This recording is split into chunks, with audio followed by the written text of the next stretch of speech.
4 నెలల పాటు ఉన్న చోటు విడిచిపెట్టకుండా పరిమిత స్థానంలోనే ఉంటూ ఒకే పూట భోజనం చెయ్యాలి. వంకాయలు, ఆలుగడ్డలు, బంగాళాదుంపలు, నంజు అనే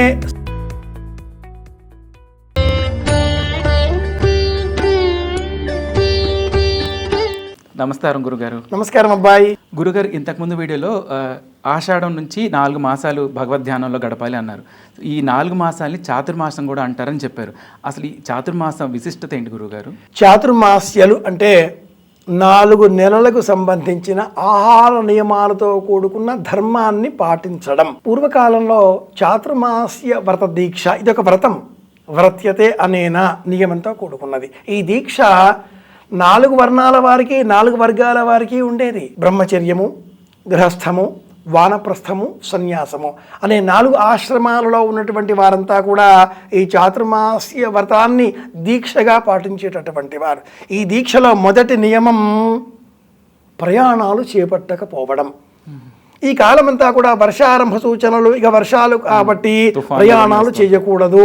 వేదాధ్యయనం చెయ్యాలి, ధర్మాచరణ చెయ్యాలి, పురాణాన్ని చదువుకోవాలి, పురాణాన్ని వినాలి.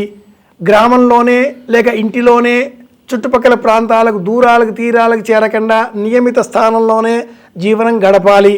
ఒకే పూట భోజనం చెయ్యాలి. వంకాయలు, ఆలుగడ్డలు, బంగాళాదుంపలు, నంజు అనే స్వభావాన్ని మనలో పెంచేటటువంటి పదార్థాలు తినకూడదు. ముఖ్యంగా పొట్లకాయ, అనపకాయ ఇలాంటి పదార్థాలని గుమ్మడికాయతో సహా ఈ కాలాలలో తినకూడదు. ఆషాఢ మాసం శుక్లపక్షం ఏకాదశి మొదలుగా శ్రావణ మాసం శుక్లపక్ష ఏకాదశి మొదటి నెల, చాతుర్మాస్యం 4 నెలలు. ఈ మొదటి నెలలో ఆకుకూరలు ఆహారంగా తినకూడదు. ఎందుకలా?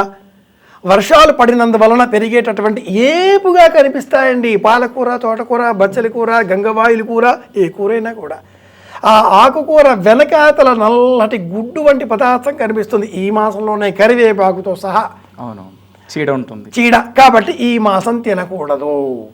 ఊరికే చెప్పకుండా ఒక నియమంగా చెబితే మన వాళ్ళు వింటారు.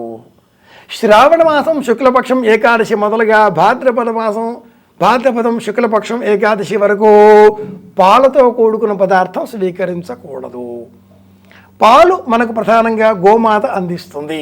పాలు ఎప్పటికీ కూడా పుణ్యప్రదమే, కానీ ఇటువంటి ఆకుకూరలను విశేషంగా ఆహారంగా తీసుకున్న ఆ ఆవు ఇచ్చే పాలల్లో దోషం ఉంటుంది. కాబట్టి ఆ పాలని వేడి చేసి తోడుబెట్టి పెరుగుగా మార్చి మజ్జిగగా చిలకరించి అలా మజ్జిగని ఆహారంగా స్వీకరించాలి. మనము కొన్ని మందులు వేసుకుంటూ ఉంటాం, ఔషధాలు, ముఖ్యంగా హోమియో మందు వేసుకునేటప్పుడు పొటెన్సీ అంటూ ఉంటారు. ఆ సాంద్రతని తగ్గించడం, సాంద్రతని డెన్సిటీని తగ్గించడం.